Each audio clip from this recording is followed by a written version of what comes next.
को सरकार छ तपाईले केही गरेकै छैन। आश्वासन कोही नेता घरमा आएर आश्वासन दिन आउनु भएको छ, तपाईहरुको प्रोसेसमा छ, तपाईहरुको काम हुँदैछ भने नपत्याउनु होला, कुनै पनि प्रोसेस भएको छैन, केही काम भएको छैन। अहिलेसम्म यहाँको मुआवजा दिनलाई यहाँ सरकारले व्यक्तिको जग्गा एक हिसाबले लुटेर राखिएको स्थान हो यो, यसको मुआवजा दिनलाई कुनै पनि प्रोसेस भएको छैन। यसको लागि चाँडै होस् भन्ने अब शुभकामना मात्रै दिन सकिन्छ, किन भन्दाखेरि अब अहिले दुई तिहाईको सरकारले चाह्यो भने जे पनि गर्न सक्छ।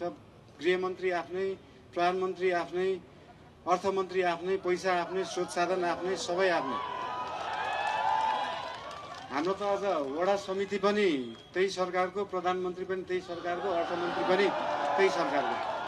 अहिले पनि यो काम भएन भने कहिले पनि हुँदैन। त्यही भएर तपाईहरुले आफ्नो स्थानीय सरकारलाई पनि बिस्तारै मलाई पनि भन्नु होला, उहाँहरूलाई पनि भन्नु होला, सबैलाई भन्नु होला। यो चाहिँ 16 वर्षमा त यो देश यिनीहरूको जिम्मा दिया हो त।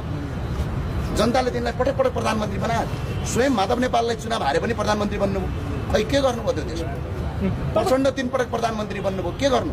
तपाईले भनिराख्नु भएको छ 82 जना त माओवादीका मन्त्री नै बने यो 16 वर्षमा। 82 जना के भयो? जसरी तपाईले भन्नुभयो गणतन्त्रवादीहरू गणतन्त्र होइन, लुटतन्त्रवादीहरू। काउन्टर दिएरै आएको, दिएरै गएको, चुनाव जितेरै आएको, यसको दुई मात्रै छैन। केका लागि जो त्यहाँ कमान्डर छन् तिनका सरासरी सबै जानुपर्छ। भनेको राम्रो संस्था आयो भने चाहिँ सब समस्याहरू जय हुन्छ। हामीले राष्ट्र संस्थाको मात्र कुरा गरेका छौँ, जनताबाट प्रत्यक्ष निर्वाचित कार्यकारी जनताबाट गयौँ भने युवा मान्छेहरू यो देशको प्रधानमन्त्री बन्छ।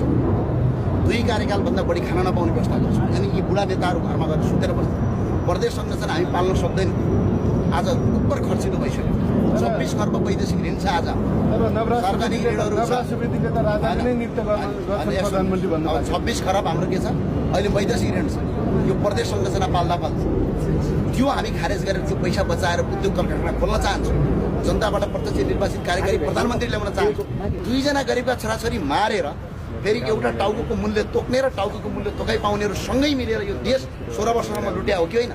माओवादी मात्रबाट मात्रै 3 पटक प्रचण्ड, 1 पटक बाबुराम, 4 पटक त प्रधानमन्त्री बनिसके। 82 जना त यिनीहरूको मन्त्री बनिसके।